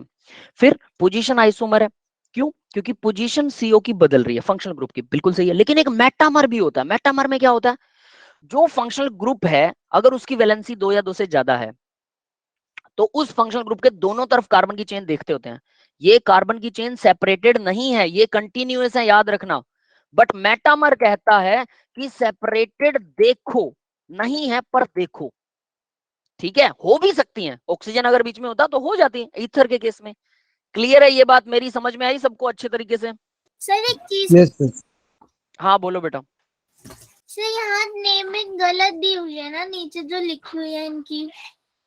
2 पेंटेनोन, तो पेंटेन 2 होना था ना। हाँ हाँ हाँ, ये गलत है, 2 बीच में आएगा, बिल्कुल सही कह रहे हो। हाँ, नेमिंग गलत है। ठीक है, ये कई जगह पर गड़बड़ है, मैंने पहले भी इसको करेक्ट किया कि आगे नहीं लगेगा, यहाँ लगेगा 2 पेंटेन 2 ऑन, ठीक है ऐसे, और यहाँ पर ये 3। ठीक है, बट हमारा अभी फोकस उस पर नहीं है बेटा, डोंट वरी। ठीक है, वो आपको आती है तो उसको छोड़ सकते हो। ये समझ में आया जो मैं कह रहा हूँ? मतलब फंक्शनल ग्रुप के यस दोनों तरफ कार्बन की चेन भले ही वो कंटिन्यूअस हो, तो उसको दिमाग में रखना कि कंटिन्यूअस है, ये बिल्कुल है, कार्बन इंक्लूडेड होता है चेन में, लेकिन उसके दोनों तरफ अलग अलग कार्बन की चेन, एक जगह 3 एक जगह 1 है। ठीक है, तो इसको ऐसा बोलते हैं सिमेट्रिकल और अनसिमेट्रिकल। मतलब जो दूसरे वाला एग्जांपल है, देखो इसके दोनों तरफ सिमेट्रिकल है, मतलब इधर भी 2 कार्बन है इधर भी, ये अनसिमेट्रिकल है, 3 और 1 कार्बन है ना। अब अनसिमेट्रिकल भी अलग अलग हो सकते हैं। अनसिमेट्रिकल कोई एक ही एग्जांपल थोड़ा होगा। मान लो 10 कार्बन की चेन है, 10 में मैंने दूसरे नंबर पर लगा दिया सी डबल बॉन्ड, फिर तीसरे पे लगा दिया, फिर चौथे पे लगा दिया, तो अनसिमेट्रिकल बनेंगे सारे, क्योंकि मिडिल वाला कोई हिस्सा नहीं है इसमें। बट सारे के सारे अलग अलग अनसिमेट्रिकल हैं, तो अलग अलग मॉलिक्यूल्स बन रहे हैं सारे के सारे फंक्शनल ग्रुप की वजह से। इसको मेटामर बोलते हैं। यस गाइस, क्लियर हो गया ये मेटामर क्या होता है? Yes sir. Yes sir. तो ये एग्जांपल मेटामर और पोजीशन आइसोमर दोनों का बन रहा है, पहली बात। तो अब क्या करें, अगर ये दोनों का बन रहा है तो व्हाट वी शुड डू, तो हमें क्या करना चाहिए? तो आगे प्रायोरिटी देखेंगे। प्रियोरिटी देखेंगे, तो प्रियोरिटी किसको मिलेगी भाई? FM metamer. CP। तो यहाँ क्या आता है? फंक्शनल पोजीशन तो सबसे लास्ट में है, तो उसके बाद मेटामर को देखते हैं, तो ये मेटामर तो बन ही रहा है, बात खत्म। तो यानी कि ये मेटामर होगा। तो 2 पॉसिबिलिटीज हैं, तो metamer, it will be metamer. तो यहाँ लिखा हुआ है FMCB मेटामर्स आर कंसिडर्ड, तो ये मेटामर होगा। तो यानी मेटामर होगा ये यानी ये आइसोमर जो है ये मेटामर के एग्जांपल है। क्लियर है बेटा सबको? Yes yes sir. ठीक है, तो चलिए, तो इस तरह से आपको पीरियोडिटी देखनी है। अगर किसी भी ग्रुप में कंफ्यूजन हो रहा है कि कोई चेन और फंक्शनल बना रहा है या मेटामर बना रहा है, पोजीशन बना रहा है, तो उनमें कंफ्यूजन होती कि दोनों है, ये तो बिल्कुल हो सकते हैं दोनों। तो फिर आपको पीरियोडिटी ऑर्डर देखना, बात खत्म। रिंग और चेन आइसोमर, ये तो बहुत आसान है। एक रिंग है आपके पास, साइक्लिक रिंग, दूसरी चेन है। चेन कैसे हो सकती है? अब चेन कम से कम ना, अब ये याद रखना, CH2 डबल बॉन्ड CH और CH3, कम से कम एक डबल बॉन्ड जरूर आएगा। क्यों? सोचो ऐसा क्यों हो रहा है? सर, क्योंकि वहां पे मतलब चेन में एक हाइड्रोजन कम हो जाता है ना, तो दो स्प्लिट दो दो दो हाइड्रोजन कम हो जाते हैं चेन में, दो हाइड्रोजन कम हो जाते हैं ना, तो इसलिए ये तो आना ही चाहिए। क्लियर है? तो इसलिए आपको कम से कम, अब देखो ये दोनों क्या है, एक रिंग बना रहा है, एक चेन बना रहा है, बात खत्म। ये तो सबसे सिंपलेस्ट एग्जांपल है। वैसे इन्होंने दे रखा है हेक्सइन का एग्जांपल और साइक्लोहेक्सेन का। साइक्लोहेक्सेन भाई वही होती है वो चेयर कन्फर्मेशन वाली साइक्लोहेक्सेन। ये साइक्लोहेक्सेन और हेक्सीन 6 कार्बन की चेन है, कहीं पर भी एक डबल बॉन्ड लगा दो। वैसे कहीं पर भी नहीं लगाएंगे, हम पहले ही कार्बन पर लगाएंगे, CH CH2 CH2 and so on, जितने भी लगेंगे। ठीक है, चलो मैं इसको सही कर देता हूँ, यही वाला एग्जांपल देते हैं।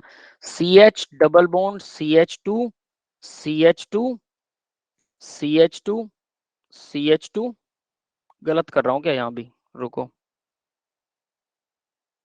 CH2 आएगा यहाँ, CH2 double bond CH, further CH2, फिर CH2, फिर CH2, कितने हो गए? 3 2 5 और एक ये CH3। क्लियर है भाई? ये तो हो गया हेक्सेन, हेक्सइन। और दूसरा साइक्लोहेक्सीन, साइक्लिक एक स्ट्रक्चर बनाना, ये साइक्लोहेक्सीन हो गया। That's it. यस, क्लियर है बेटा सबको? Yes sir. यस है ना? सर। अब एक चीज ध्यान रखना कि मैं यहाँ आपको एग्जाम्पल बना बना के दिखा रहा हूँ, तो आपको भी एग्जाम्पल याद रखना है। फिर से बता रहा हूँ, याद नहीं रखोगे तो सब बवंडर हो जाएगा, सब ब्लंडर हो जाएगा, सब मिक्स हो जाएगा और याद नहीं रहेगा। बहुत आसान है ये, बहुत ही आसान है, सीधा सीधा है, एक एक लाइन में सबकी डेफिनेशन, एक एक एग्जाम्पल, बस बात खत्म। स्ट्रक्चरल आइसोमर चल रहे हैं सारे के सारे, ये याद रख लेना। नेक्स्ट है ट्यूटामेरिज्म। भाई ट्यूटामेरिज्म क्या होता है? मैंने बोला कि ट्यूटामेर एक्चुअल में कुछ नहीं होता, एक मॉलिक्यूल जो है वही प्रोडक्ट बनाता है, एक ही प्रोडक्ट एक ही रिएक्टेंट, और आपस में इंटरचेंज होते रहते हैं लगातार। एक एटम का डिफरेंस भी एक ही एटम का होता है उसमें। तो देखिए वो क्या होता है, phenomena where the single compound tend to exhibit two or more structure. एक ही कंपाउंड होता है, सिंगल, मैंने बोला ना एक ही मॉलिक्यूल होता है, single compound exist in two or more structure, दो या दो से ज्यादा स्ट्रक्चर बनाता है single compound, which are interconvertible and differ in the relative position one atomic nucleus called tautomer. जो इंटरकन्वर्टिबल होते हैं, एक दूसरे में कन्वर्ट होते रहते हैं, और डिफरेंस होता है उनमें एक ही एटम का रिलेटिव पोजीशन के अगेंस्ट। तो वो क्या होता है वो हम जब एग्जांपल करेंगे ज्यादा बेटर समझ में आएगा। डायनेमिक इक्विलिब्रियम में हमेशा रहते हैं। ये डायनेमिक इक्विलिब्रियम पता है क्या होता है? अगर कंडीशनें चेंज ना की जाए तो वो मॉलिक्यूल हमेशा लेफ्ट टू राइट, रिएक्टेंट से प्रोडक्ट, प्रोडक्ट से रिएक्टेंट लगातार बनाता रहेगा। यस, क्लियर है बेटा सबको? Yes sir. Yes sir. तो ये दो तरह का होता है, एक डायड होता है, एक ट्राइड होता है। डायड मतलब सिर्फ फर्स्ट और सेकंड पोजीशन पे हाइड्रोजन एटम जो है वो डीलोकलाइज हो रहा है। डीलोकलाइज का मतलब चेंज हो रहा है, जब नीचे एग्जांपल करेंगे तब बेटर समझ में आएगा। और ट्राइड होता है डीलोकलाइजेशन ऑफ हाइड्रोजन फर्स्ट और थर्ड पोजीशन पे।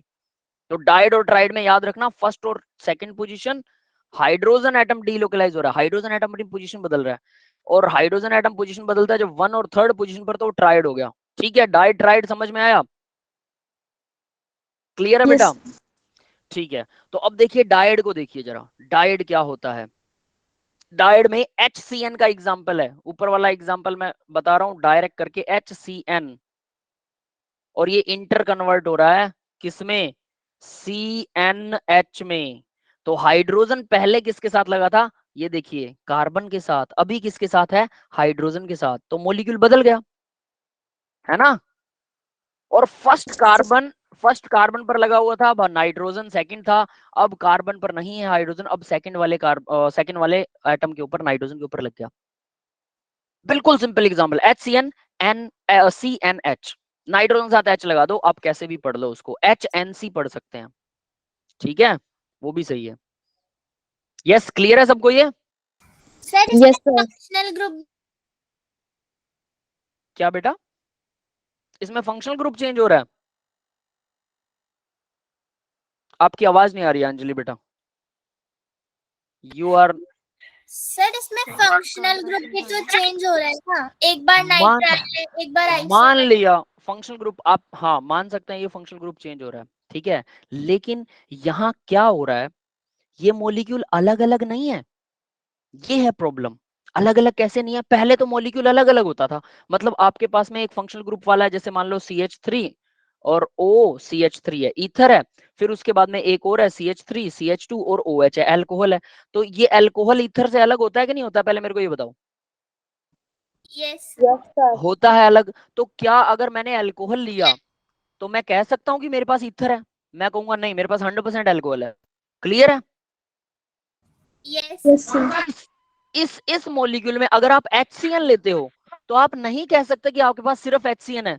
वो HCN, 1 लीटर HCN लिया आपने, ये देखो 1 लीटर आपने HCN ले लिया, ये HCN है 1 लीटर। तो ये 1 लीटर जो HCN है वो एक्चुअल में पूरा HCN नहीं है, वो खुद अंदर बदल रहा है अपने आप, CNH में बदल रहा है, समझ गए? और CNH फिर से HCN में बदल रहा है, दोनों आपस में लेफ्ट राइट खेल रहे हैं लगातार। डायनेमिक इक्विलिब्रियम होता है बेटा, इसलिए वो कंडीशन याद रखिए, डायनेमिक इक्विलिब्रियम होता है, दैट्स इट। तो क्या अल्कोहल और ईथर में डायनेमिक इक्विलिब्रियम होता है जो फंक्शनल ग्रुप बदलता है? नहीं होता, डायनेमिक इक्विलिब्रियम नहीं होता, वो तो मॉलिक्यूल ही पलट जाता है। क्लियर है? Sir but yes, functional group तो चेंज हो रहा है ना, तो ये होगा या नहीं फंक्शनल आइसोमर? नहीं हो सकता, क्योंकि ये डायनेमिक इक्विलिब्रियम है, एक ही मॉलिक्यूल वहीं पर है, ये नहीं हो सकता। सिर्फ हाइड्रोजन की देखो कंडीशंस, देखो ट्यूटामेरिज्म की और फंक्शनल ग्रुप वाले में कंडीशंस क्या थी कि फंक्शनल ग्रुप चेंज हो जाता है मॉलिक्यूल का, बाकी सब सेम रहता है, लेकिन उसको डिस्टिंग्विश तो किया जा सकता है ना। एक और आगे लाइन आती है उसमें कि फंक्शनल ग्रुप चेंज होता है बेशक, लेकिन वो दोनों मॉलिक्यूल अलग अलग होते हैं, डिस्टिंग्विशेबल होते हैं, अलग किए जा सकते हैं, बिल्कुल अलग, सेपरेट हो सकते हैं, एनालाइज कर सकते हैं हम उन्हें, बिल्कुल अलग करके अलग अलग बीकर में रख सकते हैं। इसको आप अलग अलग बीकर में ले ही नहीं सकते, दैट इज प्रॉब्लम। इसलिए ये फंक्शनल ग्रुप नहीं होगा, किसी कीमत पर इसको फंक्शनल ग्रुप से रिलेट नहीं कर सकता, क्योंकि फंक्शनल ग्रुप में अलग मटेरियल अलग बीकर में लिया जा सकता है। अल्कोहल और ईथर को आप अलग बीकर में ले सकते हो, लेकिन इसे नहीं ले सकते। यस, समझ में आया बेटा? यस क्योंकि ये इंटरचेंजेबल है, वो इंटरचेंजेबल नहीं होता। सभी को क्लियर है ये बात? Yes sir. है ना, कोई कंफ्यूजन नहीं होनी चाहिए भाई इसके बीच में। तो देखिए, हाइड्रोजन चेंज हो रहा, हाइड्रोजन का बॉन्ड बदल गया, लेकिन ये बॉन्ड टूट कर नहीं बदल रहा। ये है प्रॉब्लम मेन, कि जनरली क्या होता है कि बॉन्ड टूट जाता है और फिर वापस बनता है, तो इसलिए नया ग्रुप बन जाता है। यहां पर भी नया ग्रुप तो बन रहा है, बट ये टूट कर बन रहा है, बट ये आपस में इंटरचेंजेबल है। फिर से उधर चला जाता हूँ, फिर से इधर चला जाता हूँ, और ऐसे लगातार ये लोग आपस में लगे रहते हैं सारा दिन। ये होता है डायनेमिक इक्विलिब्रियम की वजह से। इसलिए सिर्फ हाइड्रोजन की कंडीशन में चेंज हो रहा है, फर्स्ट और सेकंड पोजीशन पर चेंज हो रहा है, तो डायड ट्यूटामेरिज्म होगा और ये इक्विलिब्रियम में रहेंगे। इनको डिस्टिंग्विश नहीं किया जा सकता, इनको अलग नहीं किया जा सकता, इन दोनों मॉलिक्यूल्स को। अगर आपने HCN लिया तो डेफिनेटली CNH उसके अंदर ही है, और अगर आपने CNH ले लिया तो डेफिनेटली HCN उसके अंदर ही है। और दोनों में से किसी एक मॉलिक्यूल की परसेंटेज ज्यादा होती है तो ये मोर होता है, ये बता देता हूं, ये मोर है। और ये Yes. लेस होता है ना, ये लेस होता है, ये भी याद रखना। ये थोड़ा सा होगा और वो ज्यादा होगा। कितना परसेंटेज होगी वो डिपेंड करता है कंडीशंस के ऊपर। ठीक है, वो परसेंटेज कम ज्यादा हो सकती है। जैसे इक्विलिब्रियम में हमें पता है ना, प्रेशर बढ़ा दो, ये बढ़ा दो, तो रिएक्टेंट बढ़ जाते हैं, प्रोडक्ट बढ़ जाते हैं, वो डिपेंड करता है। ठीक है, नेगेटिव पॉजिटिव साइन कैसे भाई? ठीक बॉन्ड है, की वजह से। देखो बेटा, हाँ देखो बेटा, कोऑर्डिनेट बॉन्ड, यानी कि यहाँ क्या हो रहा है, नाइट्रोजन 4 बॉन्ड बना रही है, तो 4 बॉन्ड बनाएगी जब भी नाइट्रोजन, नाइट्रोजन अपना लोन पेयर डोनेट कर देगी, तो ये एक कोऑर्डिनेट बॉन्ड है। नाइट्रोजन ने अपना लोन पेयर डोनेट कर दिया और कार्बन के पास में यहाँ पर वैलेंसी है। एनसी, एनसी ग्रुप आपने अगर आइसोनाइट्राइल ग्रुप किया है तो उसमें भी मैंने ऐसा ही कुछ करके दिखाया था, याद है सभी को? Yes yes sir. ठीक है, तो देखो Yes, इसमें sir. होता क्या है, CN के अंदर तो सीधा सीधा है कि कार्बन ट्रिपल बॉन्ड नाइट्रोजन, इसके पास एक लोन पेयर है और चौथी वैलेंसी कार्बन की यहाँ से पूरी है। अब एनसी ग्रुप में क्या होता है, नाइट्रोजन जो है वो ट्रिपल बॉन्ड कार्बन के साथ में बना तो रही है, लेकिन नाइट्रोजन ने पहले एक हाइड्रोजन से बॉन्ड बना लिया, तो अब नाइट्रोजन सिर्फ 2 ही बॉन्ड बना सकती है कार्बन के साथ, तो कार्बन की 2 वैलेंसी खाली पड़ी है। और नाइट्रोजन के पास एक लोन पेयर था, तो जो लोन पेयर होता है वो नाइट्रोजन अपना लोन पेयर इस कार्बन को डोनेट कर देती है, मतलब इस लोन पेयर का एक इलेक्ट्रॉन कार्बन को मिल गया, तो कार्बन पे आ गया नेगेटिव, और नाइट्रोजन का एक इलेक्ट्रॉन चला गया, उसको आ गया पॉजिटिव, और दोनों ने फिर शेयरिंग कर ली, ये बॉन्ड बन गया, ये हो गया कोऑर्डिनेट बॉन्ड। इस वजह से नेगेटिव पॉजिटिव चार्ज होता है। यस, क्लियर है बेटा? Yes, sir. Yes. ठीक है, अब आगे बढ़ते हैं। ये चीज आई थिंक हम पहले कर चुके थे ना ग्रुप्स को, इसीलिए इसको ऐसे ही याद करोगे तो ज्यादा बेटर रहेगा जो नेगेटिव पॉजिटिव हो। नेक्स्ट देखो, ट्राइड वाला ड्यूटामेरिज्म है। ट्राइड ड्यूटामेरिज्म में ये बहुत इंपॉर्टेंट है भाई, ये भी बता देता हूँ, कीटो इनोल फॉर्म बोलते हैं इसको, कीटो इनोल ड्यूटामेरिज्म। सबसे कॉमन यही है, डायड वाला कॉमन कम है, ठीक है, HCN और NCH वाला, लेकिन ट्राइड वाला ज्यादा कॉमन है और सबसे ज्यादा बुक्स में यही लिखा होता है, और पेपर में 100% आता है। आपका जो +1 का एग्जाम होने वाला है, जो स्कूल में होगा, डेफिनेटली ये ट्यूटामर, अगर ट्यूटामर का एग्जांपल आया तो यही आपको लिख के आना, और यही आएगा, इसी के बारे में पूछेगा, keto enol tautomerism. What is keto enol tautomerism? Define the phenomena tautomerism, tautomerism का फिनोमेना और कीटो इनोल ट्यूटामेरिज्म, ये पूछेगा वो। तो देखो इसके अंदर क्या होता है, ये कीटो फॉर्म का मतलब क्या है, C double bond O group लगा हुआ है।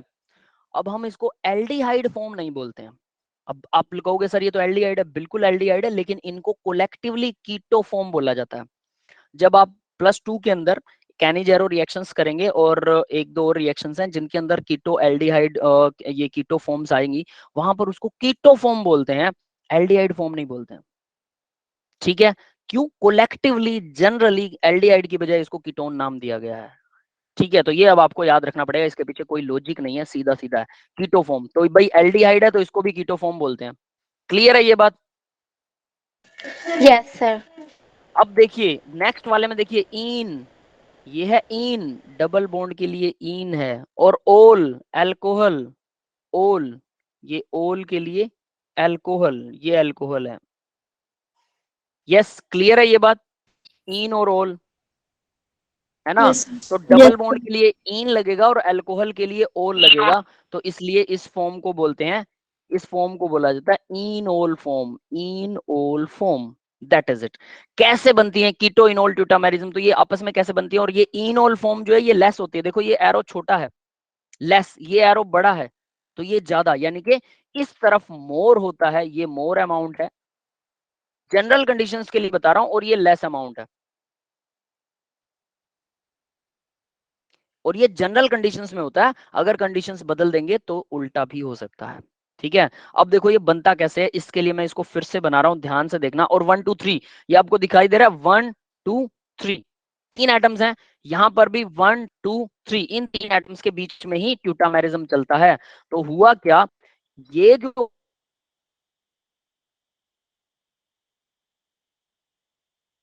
हाइड्रोजन, यहां जो हाइड्रोजन था वो तीसरे एटम कैसे आया? अब वो देखिएगा, मैं यहाँ पे डायग्राम के लिए समझा रहा हूँ आपको, और इसको ऐसे ही लिखना है आपको पेपर में एक्चुअल में। ये CH2 है और यहाँ पर एक H लगा हुआ है, ठीक है बेटा। CH3 को ऐसे रिप्रेजेंट किया मैंने, क्लियर है सबको? Yes sir. यस। ठीक है, अब देखिए ये छोटे वाला है और ये बड़ा है, मतलब इस तरफ वाला ज्यादा अमाउंट में रहता है। तो अब बदला कैसे वो बताता हूँ, एरो लगाते हैं इसके लिए। तो देखिए ये डबल बॉन्ड ऑक्सीजन, जब भी ऑक्सीजन डबल बॉन्डेड होता है एक बॉन्ड छीन लेता है, ये मैंने आपको पहले भी शायद बताया, जब भी डबल बॉन्डेड ऑक्सीजन होगा एक बॉन्ड छीन लेता है। ऑक्सीजन बहुत तेज है इस मामले में, ठीक है। तो ऑक्सीजन एक बॉन्ड छीन लेगा, तो इस ऑक्सीजन का एक बॉन्ड ऊपर चला गया, तो वो अब नेगेटिव हो गया ऑक्सीजन, तो हाइड्रोजन उसको अट्रैक्ट करेगा डेफिनेटली, तो हाइड्रोजन को अट्रैक्ट कर लेगा, तो हाइड्रोजन का ये वाला बॉन्ड इधर आ जाएगा। क्लियर है? तो क्या बना ये CH2, ये बन गया डबल बॉन्ड, ठीक है। और ये कार्बन है, यहां था ऑक्सीजन, तो H इसके साथ जुड़ गया। ये सबको समझ में आया भाई? यस। तो देखो यस। एक्चुअल में क्या होता है पता है, ये ऑक्सीजन का बॉन्ड इलेक्ट्रॉन था, ये और कार्बन का था, कार्बन का इलेक्ट्रॉन एक ऊपर चला गया, कार्बन का इलेक्ट्रॉन हाइड्रोजन ले गया, ठीक है। अब कार्बन के पास कम हो गया, तो हाइड्रोजन वाला इलेक्ट्रॉन जो वो इधर आ गया, हाइड्रोजन वाला इलेक्ट्रॉन जो वो कार्बन ने ले लिया। क्लियर है?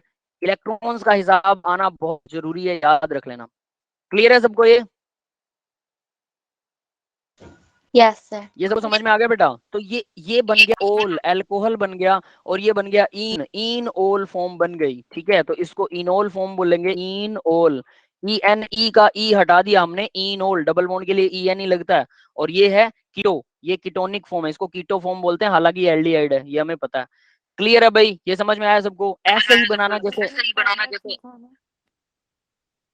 क्या कह रहे हो जी बेटा? एक और बार समझाना है। एक और बार, ठीक है बताता हूँ।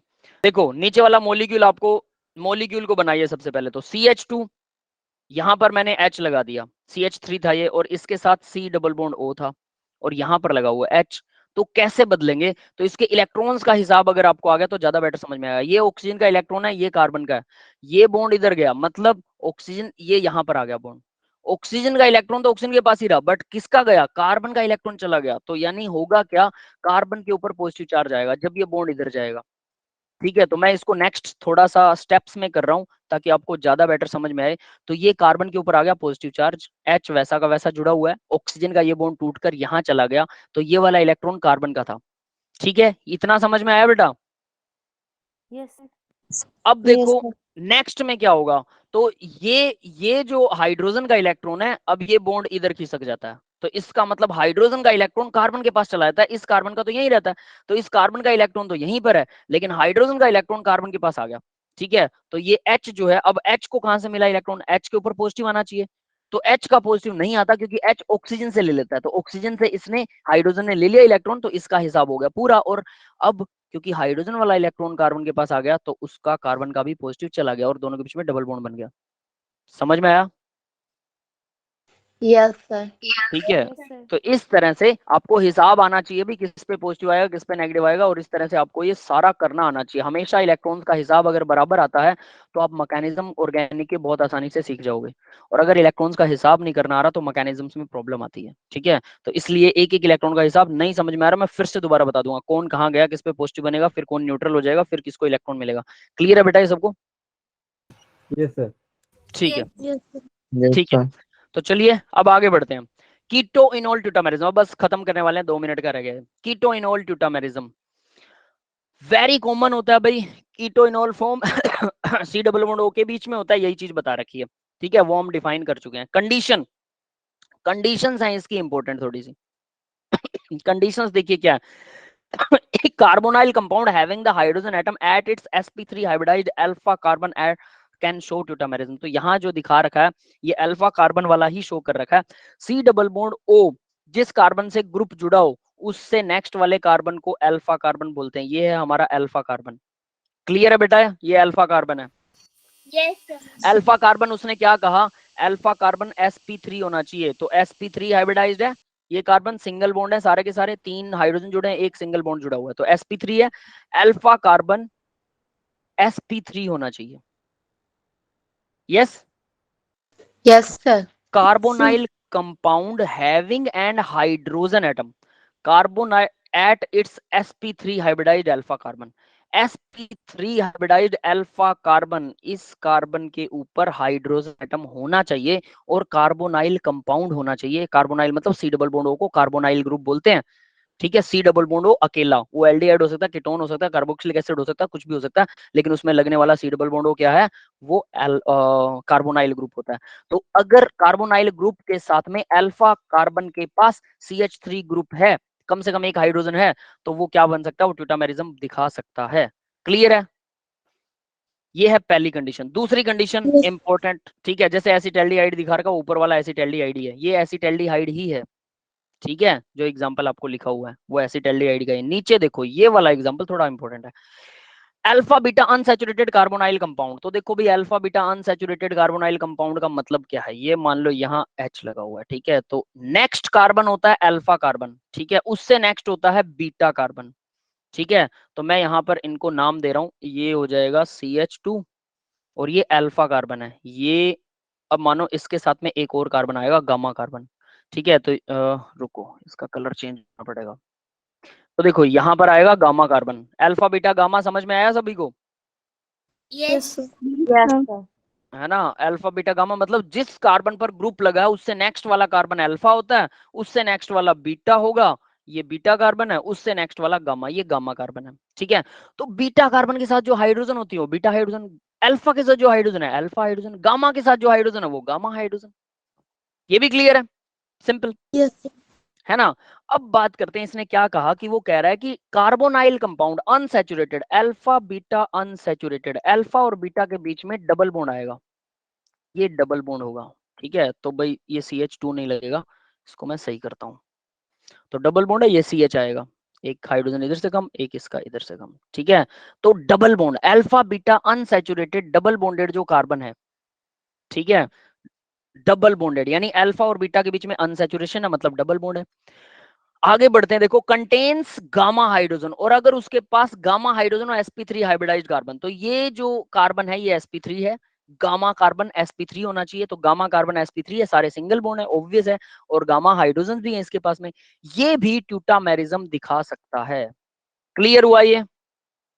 Yes, sir. ठीक Yes, है, sir. गामा हाइड्रोजन sp3, अब ये कैसे दिखाता है, ये जो गामा हाइड्रोजन होता है ना, यही गड़बड़ करता है, यही इसके साथ में जुड़ता है, यानी डबल बॉन्ड O को नीचे की तरफ ले आते हैं, इसको थोड़ा सही तरीके से बनाते हैं। ये डबल बॉन्ड O जरूर थोड़ा ऊपर ही हो, ये नीचे भी हो सकता है ना, ओरिएंटेशन बदल दिया बस मैंने, देखने का नजरिया बदल दिया और कुछ नहीं है। ये डबल बॉन्ड O ऐसा हो गया, अब ये ऑक्सीजन जैसे इधर जाएगा, ठीक है, तो यहाँ पर जो एक हाइड्रोजन है वो इसको इसके साथ में जुड़ जाएगा। तो यहाँ अगर मैं एक हाइड्रोजन अलग दिखाऊं, रुकिए थोड़ा आपको आइडिया हो जाएगा बेटरली। ये CH2 है, ठीक है, और एक हाइड्रोजन जो है वो यहाँ इसके साथ चिपक जाएगा। नहीं ऐसे नहीं दिखा सकता इसको, रुको, हाइड्रोजन दूसरी तरफ शो करना पड़ेगा। अब ये अरेंजमेंट होता है, ये आपको याद करना पड़ता है, प्रैक्टिस करनी पड़ती है, दोनों ही चीजें इंपॉर्टेंट है।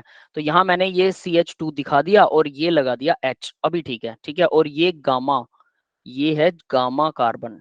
ठीक है बेटा, अब सही है ये। तो ये हाइड्रोजन इसके साथ बॉन्ड बना लेगा और इस हाइड्रोजन का बॉन्ड इधर शिफ्ट हो जाएगा, और ये शिफ्ट होगा तो ये वाला बॉन्ड इधर शिफ्ट हो जाएगा। क्लियर है? इसमें 3 बॉन्ड ऐसे हिलते हैं। एक बार दोबारा बता दो प्लीज। ठीक है, दोबारा बताता हूँ, रुको, इसको अलग पेज पर दिखाते हैं। देखो क्या है, गामा हाइड्रोजन को ऊपर बना देंगे, ठीक है, अब थोड़ा चेंज करके, C डबल बॉन्ड O, इस तरफ H लगा हुआ है, ये है alpha carbon double bond beta carbon, alpha और बीटा के बीच में डबल बॉन्ड है, अल्फा बीटा। ठीक है, फिर है हमारे पास एक गामा कार्बन CH2, ये गामा कार्बन है, और इसके साथ एक H लगा हुआ है, ये sp3 है, ये sp3 हो गया, ये है sp3। ठीक है, और अल्फा बीटा के बीच में क्या है, अनसैचुरेशन, ये है अनसैचुरेशन। ये समझ में आ गया इतना? Yes sir. सिर्फ मॉलिक्यूल बनाया। अब होता क्या है, तो देखो एरो कैसे लगेंगे, ये डबल बॉन्ड जब भी ऑक्सीजन होता है तो एक बॉन्ड, हाँ बेटा क्या कह रहे हो, आवाज नहीं समझ में आई बेटा आपकी। यस गाइस, कोई कुछ कह रहा था? No sir. ठीक है, तो देखो जब भी ऑक्सीजन डबल बॉन्डेड होता है तो एक बॉन्ड को छीन लेता है, तो छीनने के बाद वो ऑक्सीजन पर नेगेटिव चार्ज आएगा। वैसे तो यहाँ ऑक्सीजन पर नेगेटिव चार्ज आता होता है और ये बॉन्ड टूट जाता है। ठीक है, एक एक लोन पेयर और एक्स्ट्रा हो जाता है, पूरे बॉन्ड के दोनों इलेक्ट्रॉन इसके पास आ जाते हैं और ये नेगेटिव चार्ज हो जाता है। बट हम इसको अब ऐसे नहीं दिखा रहे हैं, हम ये बॉन्ड को ऐसे शिफ्ट कर रहे हैं। तो ये बॉन्ड यहाँ जाता है तो कार्बन पे पॉजिटिव आएगा, क्योंकि इसका एक इलेक्ट्रॉन ऑक्सीजन के पास जा रहा है। ऑक्सीजन से वो इलेक्ट्रॉन हाइड्रोजन छीन लेगा, तो हाइड्रोजन को इलेक्ट्रॉन इधर से मिल गया, ऑक्सीजन की साइड से इलेक्ट्रॉन मिल गया, तो ये वाला इलेक्ट्रॉन फ्री हो गया हाइड्रोजन का, तो ये इलेक्ट्रॉन जाएगा इधर। कार्बन पे पॉजिटिव था तो ये डबल बॉन्ड पूरा का पूरा इधर शिफ्ट हो जाएगा। देखना जरा क्या होगा, मैं नेक्स्ट उसमें बना रहा हूँ। ऑक्सीजन के साथ सिंगल बॉन्ड हो गया, बाकी सब चीजें सेम रखूंगा। ये सिंगल बॉन्ड है, ये डबल बॉन्ड था, इसको एक बार सिंगल करते हैं, ये CH2, ठीक है, और CH2 और फर्दर क्या था, हाँ ये हाइड्रोजन था। तो देखो इस ऑक्सीजन पर नेगेटिव चार्ज आया था, तो इससे हाइड्रोजन ने एक इलेक्ट्रॉन ले लिया, तो इन दोनों के बीच में बॉन्ड बन गया। हाइड्रोजन ने अपना इलेक्ट्रॉन छोड़ दिया, तो कार्बन वाला ये ऊपर देखिए, कार्बन वाला ये वाला इलेक्ट्रॉन इसके पास ही है, लेकिन हाइड्रोजन वाला इलेक्ट्रॉन इसने नीचे दे दिया, नीचे डोनेट कर दिया। तो इस कार्बन पर नेगेटिव आना चाहिए था, बट इस कार्बन ने क्या किया, ये इलेक्ट्रॉन, ये वाला इलेक्ट्रॉन, ये दिख रहा है ना आपको, ये बॉन्ड वाला, ये इलेक्ट्रॉन इधर शिफ्ट कर दिया। तो इस कार्बन के पास में ये दो इलेक्ट्रॉन्स थे, ये वाला इलेक्ट्रॉन हो गया इधर शिफ्ट। क्यों? क्योंकि इस कार्बन पर पॉजिटिव चार्ज है, तो ये इलेक्ट्रॉन इधर आ गया, और इसका इलेक्ट्रॉन तो इसके पास ही है ना, इस कार्बन का। ये तो समझ में आ रहा है? तो ये पूरा बॉन्ड ऐसे शिफ्ट हुआ। क्लियर हुआ? सर एक बार और बता। एक बार और बता देता हूं बेटा, सुनो, देखो क्या हो रहा है। चलो इसको थोड़ा बड़ा करके एक्सप्लेन करते हैं, ठीक है।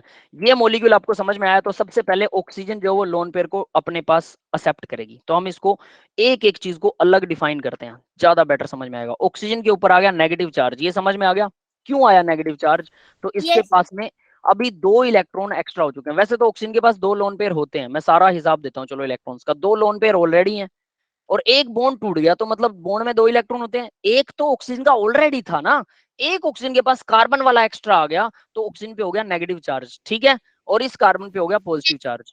इतना समझ में आया सबको? Yes, sir. Yes, फिर sir. इसके बाद में ये H मैं ऐसे शो कर देता हूं। इसके बाद में नेक्स्ट पोजीशन पर क्या होता है, क्योंकि इस कार्बन पर पॉजिटिव चार्ज आया है, ठीक है, तो क्या होगा भाई, अब ये चीज ध्यान देना, इस कार्बन पर पॉजिटिव चार्ज है, ये इलेक्ट्रॉन छीनेगा, तो ये किससे छीनता है, जो डबल बॉन्ड है ना उससे इलेक्ट्रॉन लेना आसान होता है। तो ये डबल बॉन्ड देखो, इसके बीच में दो इलेक्ट्रॉन्स थे, इनके बीच में केमिकल बॉन्ड था, तो इस कार्बन का एक इलेक्ट्रॉन, यूं समझो कि एक इलेक्ट्रॉन ये वाला कार्बन छीन लेता है, क्योंकि इस पे पॉजिटिव चार्ज है। तो नेक्स्ट देखिएगा क्या होगा, ये ऑक्सीजन अभी भी नेगेटिव चार्ज है, तीन लोन पेयर हैं, दो इसके ऑलरेडी थे और एक इसने डबल बॉन्ड छीन लिया। अब यहां पर हाइड्रोजन लगा हुआ है, तो इस कार्बन के साथ में एक इलेक्ट्रॉन किस कार्बन का आ गया, अब बाकी का सेम है, देखो ये ऊपर वाला बाकी सब सेम है, ये बाकी सब सेम है, ठीक है, तो ये वाला इलेक्ट्रॉन चला गया, ये वाला, ये समझ में रहे हो, यहाँ पे वैकेंट स्पेस है, Yes, sir. ये इलेक्ट्रॉन इधर इधर एरो लगा दिया मैंने, तो इस कार्बन का ये, अब देखो ये जो इलेक्ट्रॉन है ये इसी कार्बन के पास है, ये पहले भी इसी के पास था, तो ये कार्बन इसके साथ में उसकी शेयरिंग कर लेता है। क्लियर है? Yes. Yes. यानी कि मैं ये ऐसा दिखा सकता हूं कि ये पूरा का पूरा, अब देखो मैं क्या शो कर रहा हूं, ये पूरा का पूरा डबल बॉन्ड मैं ऐसे शो कर सकता हूं कि ये पूरा का पूरा डबल बॉन्ड शिफ्ट हो गया, ये पूरा बॉन्ड शिफ्ट हो गया, ठीक है। Yes, sir. हुआ एक ही इलेक्ट्रॉन शिफ्ट है, लेकिन क्यों दूसरा इलेक्ट्रॉन शेयर भी तो हो रहा है, उसकी भी तो पोजीशन चेंज हो रही है ना, तो इसलिए पूरे बॉन्ड को शो किया जाता है कि पूरा बॉन्ड शिफ्ट हो रहा है। तो यहां मैं अब इसको क्या शो कर रहा हूं, अब देखना जरा, यहां मैं इन दोनों कार्बन के बीच में डबल बॉन्ड बना दिया, इसका इलेक्ट्रॉन चला गया इसके पास चला गया, ठीक है, ये क्लियर है? Yes, sir. Yes, तो sir. जिससे क्या होने वाला है, अब देखो जरा, तो कार्बन किसके ऊपर पॉजिटिव चार्ज आएगा, अब जरा ये देखो, किस कार्बन पे पॉजिटिव चार्ज आएगा, इसके ऊपर। क्यों? क्योंकि इसका इलेक्ट्रॉन गया है और ये इसका इलेक्ट्रॉन तो इसके पास ही है, ये रहा, है ना, Yes, sir. समझ गए? Yes, मैंने sir. आगे बैठा, तो पॉजिटिव चार्ज यहां शिफ्ट हो गया, नेगेटिव ऑक्सीजन पर अभी भी बना हुआ है, अभी तक मैंने इसका कुछ नहीं किया, ठीक है। अब नेक्स्ट पोजीशन में देखिए क्या होता है, नेक्स्ट पोजीशन नेक्स्ट पोजीशन में ये जो हाइड्रोजन के साथ बॉन्ड था ना, ये वाला CH3 जिसको मैं अलग दिखा रहा हूं, ये इलेक्ट्रॉन, इसका ये वाला इलेक्ट्रॉन यहां शिफ्ट होता है। क्लियर है? तो Yes, इस sir. कार्बन का इलेक्ट्रॉन तो इसी के पास रहेगा, लेकिन हाइड्रोजन का इलेक्ट्रॉन इस कार्बन के पास चला गया, इसका पॉजिटिव चार्ज चला जाएगा। यस, पॉजिटिव चार्ज चला गया इसका, ये समझ में आ गया? तो बाकी सब कुछ सेम बना रहा हूं, देख लेना। ठीक है, एक एक चीज बाकी सब सेम है, डिट्टो वैसा का वैसा। कार्बन कार्बन में डबल बॉन्ड, ये सिंगल बॉन्ड था, तो यहां पर आ गया अब डबल बॉन्ड, और ये CH2 हो गया, और ये कार्बन हो गया पॉजिटिव चार्ज। यस गाइस, समझ में आया बेटा? Yes, sir. Yes, ठीक है, sir. तो इतना समझ आने के बाद, हाँ बेटा, सर पॉजिटिव चार्ज हट नहीं जाएगा अगर इलेक्ट्रॉन हाँ, वो गलत कर दिया मैंने। ठीक है, ये पॉजिटिव चार्ज यहाँ से अब चला गया, वो डिट्टो दिखाने के चक्कर में गड़बड़ हो गया। तो अब पॉजिटिव चार्ज किसके पास आएगा? हाइड्रोजन ने अपना इलेक्ट्रॉन लूज कर दिया। यस, तो हाइड्रोजन पे पॉजिटिव आ गया, यस Yes, sir. ऑक्सीजन पे नेगेटिव है, देखो, है ना? तो ऑक्सीजन अपना एक इलेक्ट्रॉन, ये हम ऐसा बोलेंगे कि ये यहाँ इन दोनों के बीच में बॉन्ड आ जाता है, तो एक इलेक्ट्रॉन एक्चुअल में ऑक्सीजन अपना हाइड्रोजन को डोनेट करती है और दूसरा शेयर कर लेती है। तो बाकी सब सेम बनाऊंगा, वो चीज देख लेना, डबल बॉन्ड CH2, ठीक है, और इस तरफ आएगा C, और ये ऑक्सीजन के साथ भी कार्बन हाँ, ये सिंगल आएगा। ठीक है, ये सिंगल आएगा, ये मैंने मिस कर दिया। ठीक है, तो अब देखिए, ठीक, कुछ और गड़बड़ हो तो बता देना भाई। और एक मिनट, C, इस इधर आएगा C, फिर ये ऑक्सीजन, और यहाँ पर H लगा हुआ था। ऑक्सीजन के पास में अब 3 लोन पेयर थे, तो 2 ही रह जाएंगे, और एक लोन पेयर वो हाइड्रोजन साथ शेयर कर लेता है। हाइड्रोजन का पॉजिटिव चला गया, ऑक्सीजन का नेगेटिव चला गया। क्यों? क्योंकि ऑक्सीजन ने अब क्या किया, हाइड्रोजन को अपना इलेक्ट्रॉन दे दिया, दैट्स इट। तो उसका नेगेटिव चला गया, हाइड्रोजन का पॉजिटिव चला गया, दोनों के बीच में बॉन्ड बन गया। तो ये ऐसा हुआ, देखो ऐसे स्टेप वाइज एक एक इलेक्ट्रॉन का आपको हिसाब समझ में आया होगा। क्लियर है? अब इसको एक, ठीक है, कोई और कुछ कह रहा है कुछ बेटा?